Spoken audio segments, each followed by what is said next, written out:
Gelombang penolakan terhadap Undang-Undang Cipta Kerja ini terus berdatangan dari berbagai pihak. Dan pemirsa, untuk pembahasan UU Cipta Kerja ini memang tidak pernah mulus. Dan ini sempat masuk ke Mahkamah Konstitusi dan kemudian dinyatakan inkonstitusional bersyarat. Lalu kemudian pemerintah menerbitkan Perpu yang kemudian disahkan menjadi undang-undang. Dan sekarang menuai protes dari berbagai pihak. Lalu sebenarnya apa poin-poin yang ada di dalam undang-undang tersebut yang merugikan? Lalu kemudian apa lagi upaya yang bisa dilakukan oleh para buruh untuk menolak UU Cipta Kerja ini? Kami akan bahas untuk Anda dalam Dialog Titik Tengah sesaat lagi.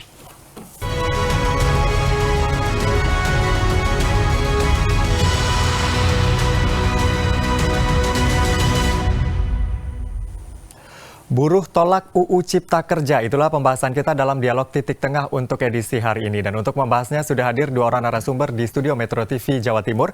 Yang pertama di sebelah saya ada Pak Bagus Oktavian Abrianto yang merupakan dosen hukum ketenagakerjaan FH UNER. Selamat siang. Pak Bagus, kabar baik? Alhamdulillah baik. Terima kasih sudah hadir di studio pada hari ini, Pak Bagus. Lalu kemudian di sebelahnya ada Pak Jazuli yang merupakan Sekjen KSPI Jawa Timur. Selamat siang, Pak Jazuli. Selamat siang. Kabar baik, Pak? Alhamdulillah baik-baik. Oke, terima kasih Pak Jazuli sudah hadir juga. Nah, pemirsa, kalau kita berbicara soal UU Cipta Kerja ini memang perjalanannya cukup panjang dan ini gelombang protes terus berlangsung hingga saat ini. Saya ke Pak Jazuli terlebih dahulu. Rekan-rekan buruh, apa yang sudah dilakukan setelah undang-undang ini kemudian disahkan kembali, Pak? Ya, jadi dari awal memang kami melakukan penolakan itu mulai dari tahun 2018 ya. Isu rencana Undang-Undang 13 mau direvisi itu sudah kita melakukan penolakan. Saat itu yang beredar adalah judulnya Undang-Undang Cipta Lapangan Kerja. Masyarakat lalu membuat sebuah singkatan-singkatan istilah cilaka kan, gitu kan ya. Akhirnya Presiden mengganti Cipta Kerja. Di Cipta Kerja pun sudah lama ini kita suarakan penolakan. Kami, mahasiswa, buruh, dan semuanya menolakkan. Artinya kami tidak menghendaki undang-undang ini lahir.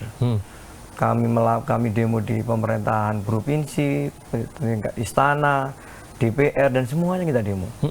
Kita tunjukkan force penolakan. Sampai hari ini masih ada aksi ya? Sampai hari ini kita terus melakukan aksi. Sampai puncaknya adalah di saat Undang-Undang Cipta Kerja nomor 11 2020 itu disahkan. Itu pun kita melakukan perlawanan terus sampai uji materi tadi disinggung bahwasanya undang-undang ini cacat bersyarat, inkonstitusional. Ya seharusnya kami berharap pada pemerintah, eksekutif maupun legislatif membuat undang-undang ini harusnya kan malu membuat sebuah produk hukum yang ugal-ugalan dan untuk diberikan kepada rakyat. Dan ini harusnya malu ya, sekali lagi harusnya malu dan memperbaiki. Dan perintah putusan MK itu menyuruh pembuat undang-undang untuk memperbaiki. Ya, DPR. Tapi nyatanya tidak diperbaiki.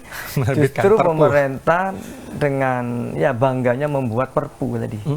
Ya Perpu itu ya sama persis ya. Ya hanya beda tipe-tipe aja lah, kecil lah.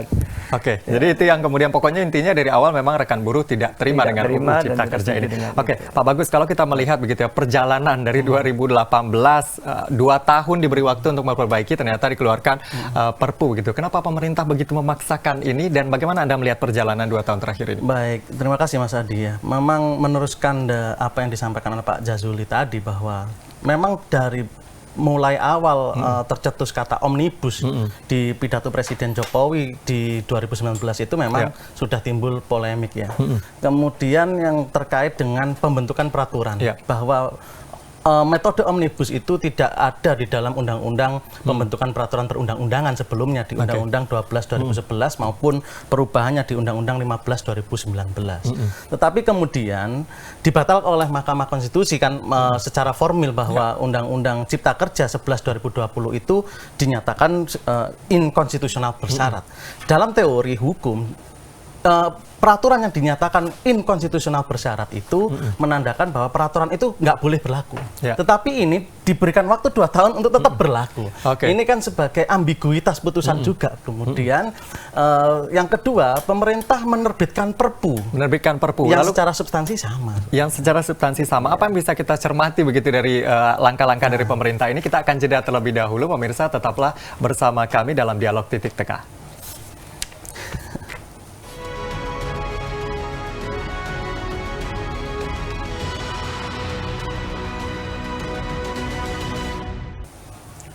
Anda kembali bersama kami dalam dialog titik tengah, buruh tolak UU Cipta Kerja. Melanjutkan kembali Pak Bagus, tadi Anda sudah bagaimana kemudian perjalanan yang tidak mulus dari UU Ciptaker ini, lalu kemudian diberi waktu sebenarnya 2 tahun, namun kemudian mengeluarkan Perpu. Bagaimana Anda melihat manuver dari pemerintah ini? Baik, ini sebenarnya juga menurut saya dalam bahasa halusnya menyatakan strategi politik pemerintah saja untuk melegalisasi perbuatannya gitu ya, atau tindakannya.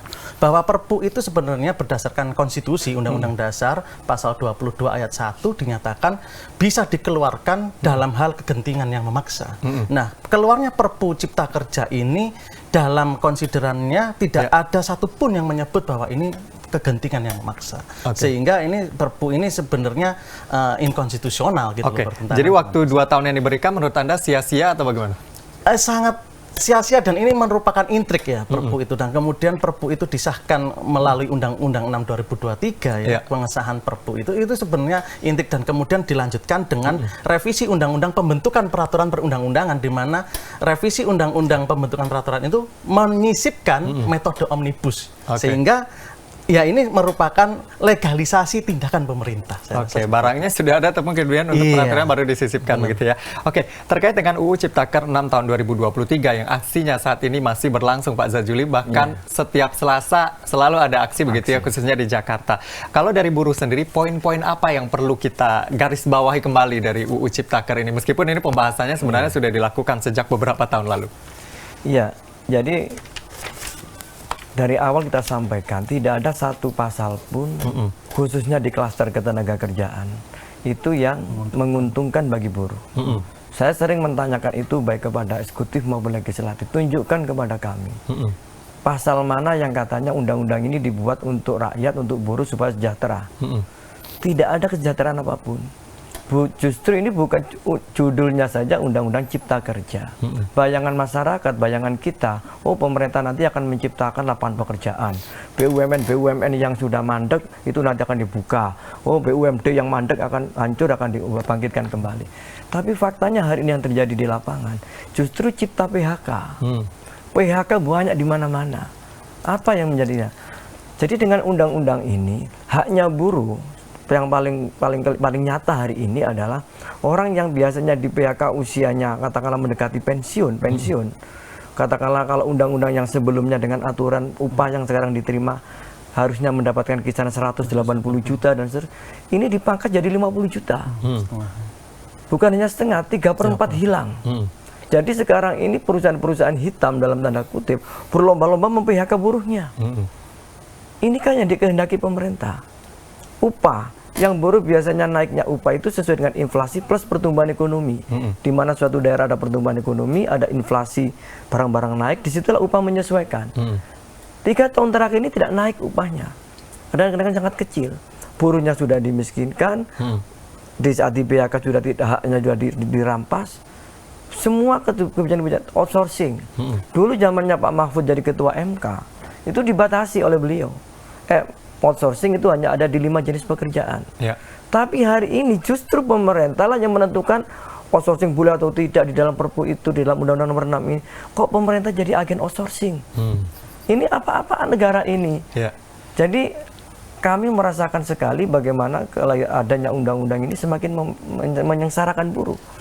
Sebenarnya kan narasi-narasi apa yang kemudian kritik yang disampaikan sebenarnya dijawab dengan narasi-narasi positif. Sebenarnya tidak begitu, sebenarnya begini begitu ya. Nah, apakah ini tidak bisa diterima oleh buruh? Penjelasan baik dari Senayan ataupun kemudian dari... Jadi gini, Undang-Undang Cipta Kerja dengan istilah Omnibus Law di dalamnya tadi, salah satu tujuannya adalah menyederhanakan undang-undang. Artinya menurut Presiden, terlalu banyak undang-undang sehingga disederhanakan. Tapi justru dengan adanya undang-undang ini semakin lebar aturan. Misal, kalau dulu dalam Undang-Undang 13, PHK orang yang di PHK plus nilai pesangonnya ada dalam satu undang-undang. Tapi hari ini di Undang-Undang Nomor 6 nanti keluar lagi PP 35, PP 36, ditambah banyak undang-undangnya. DPR selalu menjawab tadi, pesangonnya ada. Ya ada. Tetapi dikurangi uang penghargaannya. Terus bagaimana pengalinya? Ditaruhlah di PP. Cara licik-liciknya di situ. kayak bagus, tapi ini tak serahkan ke pemerintah. Pemerintah membuat aturan PP 35, PP 36. Dibangkas di situ ya sama saja habis. Oke. Termasuk upah, termasuk outsourcing, termasuk Belum lagi kontrak. cuti dan lain-lain ya. Nah, kontrak sekarang Mas, saya kata gini ya.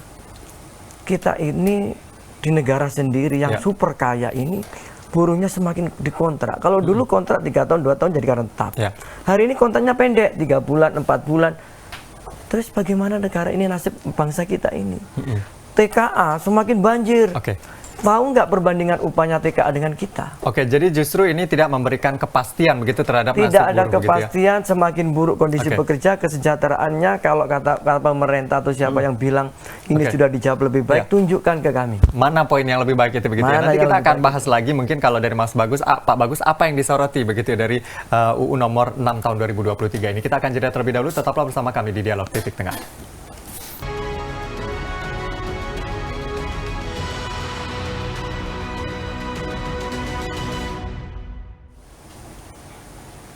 Anda kembali bersama kami di Dialog Titik Tengah. Kita akan lanjutkan perbincangan. Sekarang saya ke Pak Bagus. Tadi disampaikan oleh Pak Jazuli, semangatnya omnibus. Ternyata kalau kita baca undang-undangnya saja, banyak yang mengambang. Banyak aturan sampingan yang kemudian mengaturnya begitu ya, sehingga ini tidak mengambang. Bagaimana Anda melihatnya Pak Bagus dengan adanya Cipta Kerja? Apakah semangat omnibusnya tidak ada di sini sebenarnya?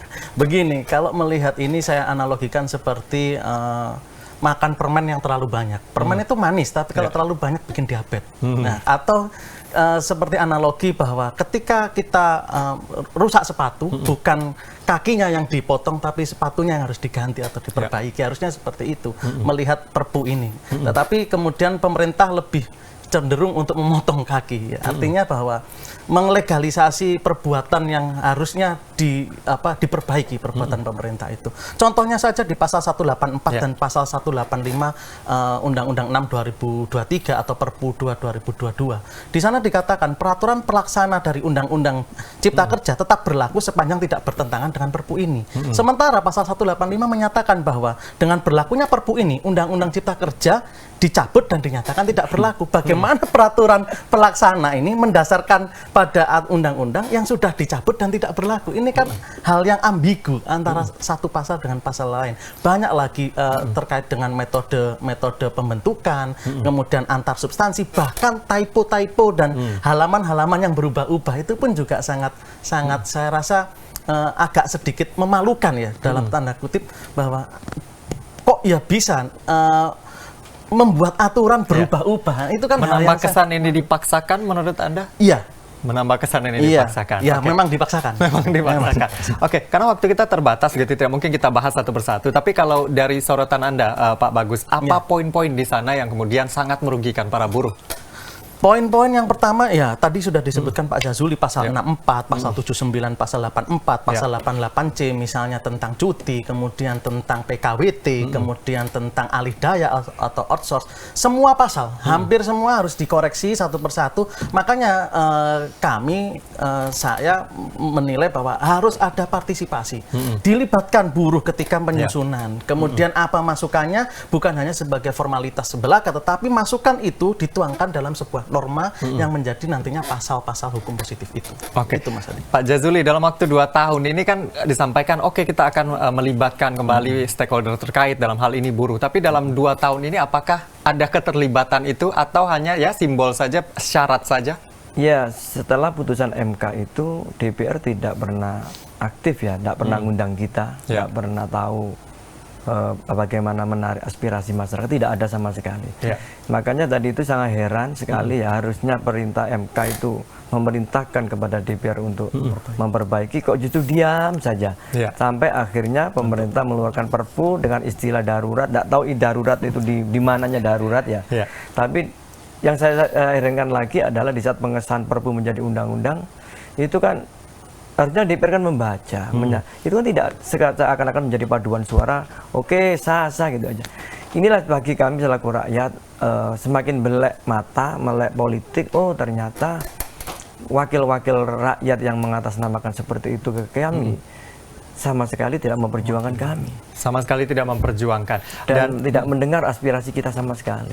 Oke, itulah sebabnya kemudian ada aksi yang terus dilakukan. Puncaknya nanti katanya ada 5 juta buruh yang akan aksi nanti kita di Jawa Timur pun nanti puncaknya di May Day itu akan kita gelar ribuan orang buruh mungkin yang sudah 3-4 tahun terakhir ya tidak bisa menjalankan May Day karena puasa dan COVID. Mungkin ini adalah pas momen di mana ke puncak panasnya hati buruh ini membarakan di situ nanti.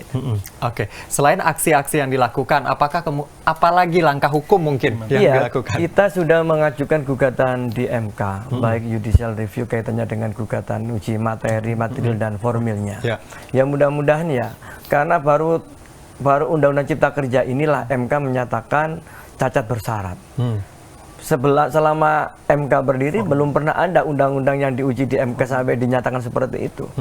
Ya harusnya sekali lagi para penyelenggara negara, saya tidak akan berdebat itu sah atau tidak lah. Lihatlah kami sebagai warga negara, rakyat yang notabene adalah menengah ke bawah buruh.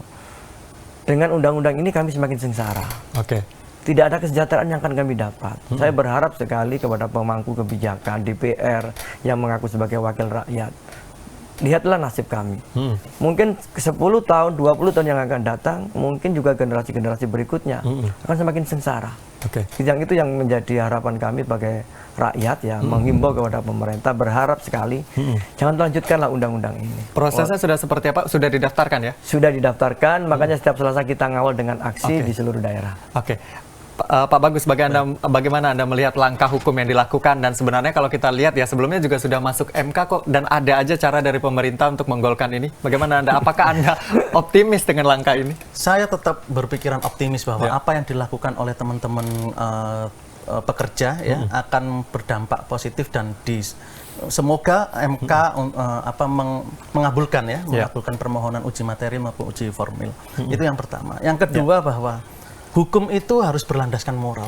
Kalau hukum tanpa berlandaskan moral itu sebuah penindasan. Jangan sampai pemerintah menjadi penindas, itu saja. Jangan sampai menjadi penindas. Apa kemudian harus disiapkan oleh teman-teman buruh ini untuk menghadapi nantinya persidangan di MK? Saya sangat sepakat bahwa kepada teman-teman buruh untuk mengajukan atau melakukan perlawanan secara terhormat melalui uji material dan formil ke Mahkamah Konstitusi. Selain itu juga parlemen jalanan yang dilakukan oleh teman-teman di aksi May Day itu sangat-sangat luar biasa. Tetap jaga kondisi dan tidak anarki, itu saja.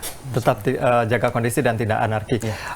Sekarang Pak Jazuli, kalau kita berbicara tadi upaya-upaya yang dilakukan, disampaikan juga begitu ya UU ini, kemudian ya untuk bagaimana kemudian mengakomodir para pengusaha juga, bagaimana kemudian mereka tidak melakukan PHK nantinya di tengah kondisi yang sulit, kan alasan-alasan seperti itu juga terus muncul begitu ya. Bagaimana Anda melihat buruh tetap bisa bekerja, mendapatkan haknya yang sesuai begitu ya, namun para pengusaha ini juga bisa menjalankan bisnisnya dengan baik sehingga menjadi tempat mencari nafkah bagi para buruh ini. Solusinya seperti apa? Iya, bagi kami Undang-Undang 13 itu adalah sebuah solusi yang paling tepat daripada Undang-Undang Cipta Kerja. Dalam Undang-Undang 13 itu, apabila pengusaha tidak mampu membayar upah ditentukan oleh pemerintah, upah minimum, ada penangguhan. Dan kami selama ini juga mengakomodir itu. Bila perusahaan tidak mampu, kami sepakat di tanggungan upahnya. Kita sepakat pesangonnya dicicil, tapi jangan langsung main rampas-rampas seperti hari ini. Ini yang menjadi penyesalan kami. Akhirnya apa? Pengusaha-pengusaha yang baik, pengusaha-pengusaha yang selama ini baik, kooperatif, pengusaha-pengusaha PMA, itu akhirnya niru-niru, Mas. Oh, ternyata di sini dibolehkan yang model ini. Kita harapkan apa upaya-upaya yang dilakukan ini bisa membuahkan hasil dan sesuai semangatnya ya, kesejahteraan para buruh. Ya pemirsa, itulah pembahasan kita dalam Dialog Titik Tengah. Terima kasih dua orang narasumber sudah hadir di studio. Saya Anwar Fadi pamit. Terima kasih, sampai jumpa.